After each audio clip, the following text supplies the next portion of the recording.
Hi, Lauren, thank you. Well, the battle over parental rights in education has become a flashpoint here in Florida, resulting in headline-grabbing fights over history, gender, race relations, and bathrooms in schools. But what about a parent's right to get help for their child's learning disability?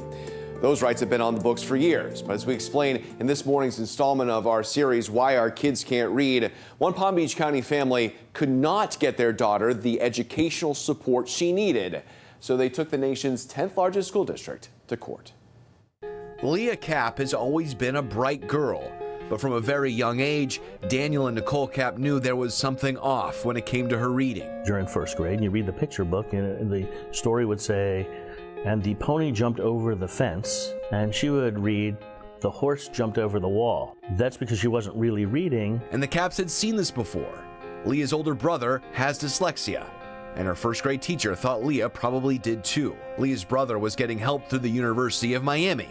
The Kapps took Leah there, and she tested positive for dyslexia and ADHD. The Kapps believed going into second grade, Leah would be able to get the extra help she needed at her public school in Palm Beach County.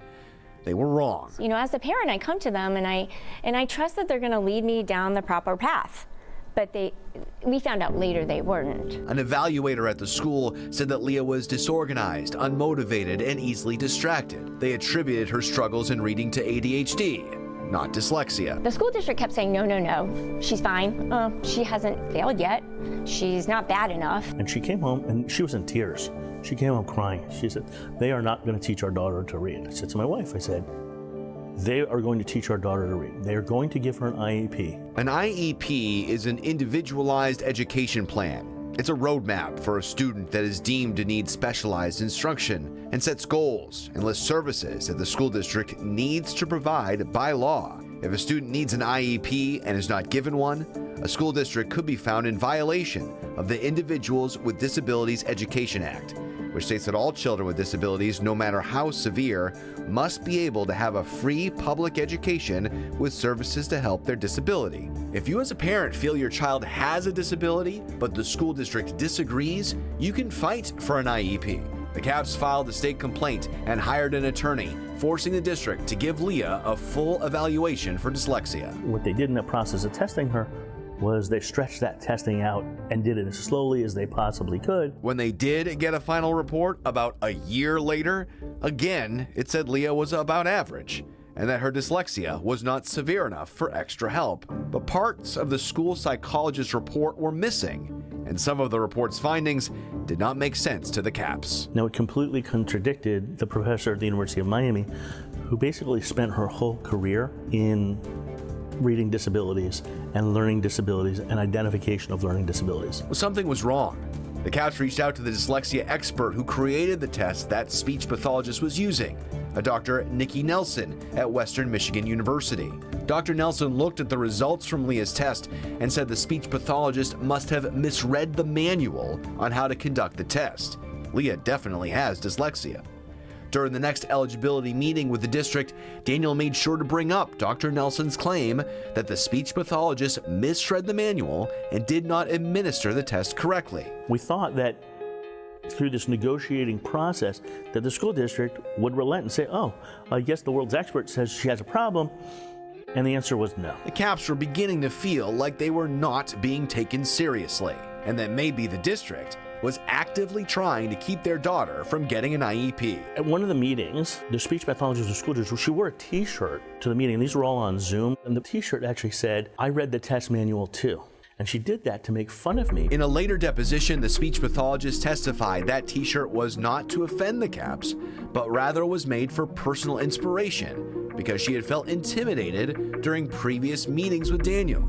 But according to the deposition, she did show it off to the other district personnel at the meeting, and the Kapps say everyone laughed. I'm appalled by how they acted. They were so unprofessional. I can't even believe somebody would treat people like the way they did. Also, teachers that had originally said Leah had shown signs of dyslexia had gone quiet. Through emails and testimony during hearings, the teachers said they were led to believe by district officials that they were getting sued by the Kapps. which was not true. And they were told the parents are suing us, don't say anything. The attorney and the management of the school district went so far as to intimidate the teachers so that the teachers wouldn't help us. The Caps moved Leah to the Bill Graff School, a private school in West Palm Beach that specializes in dyslexic instruction, but they still wanted to hold the school district accountable.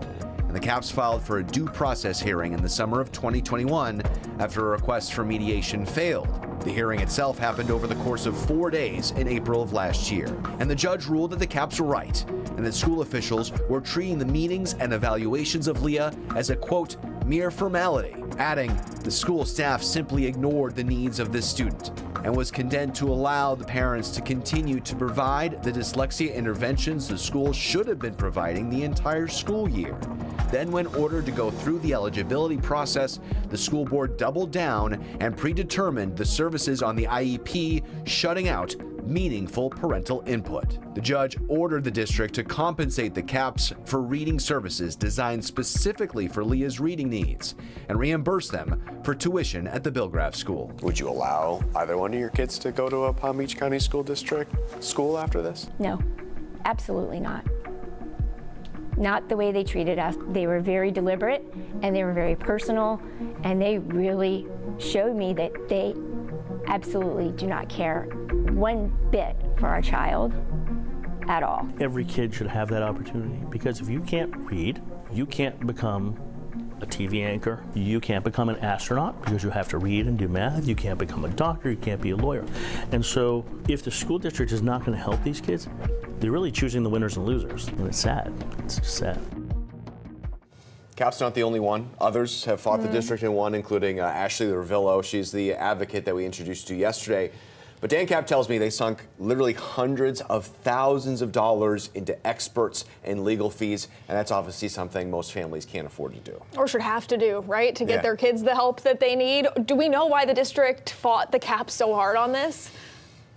You know, good question. You know, why not just give Leah the IEP, the help that she needed? Well, you know, the Caps say they believe the people who run the district were betting that they would just despair, throw their hands up, and eventually throw in the towel when going up against the 10th largest school district in the country. But the Caps had the wherewithal and the money to not give up. And it just goes to kind of show how much a lot of these times it comes down to the parents to ensure that their son or their daughter is getting the reading education that they should be. And tomorrow we're going to be showing you what resources are available to make sure every kid is reading at grade level. If you can't wait till tomorrow, you can listen to the audio documentary, Why Our Kids Can't Read.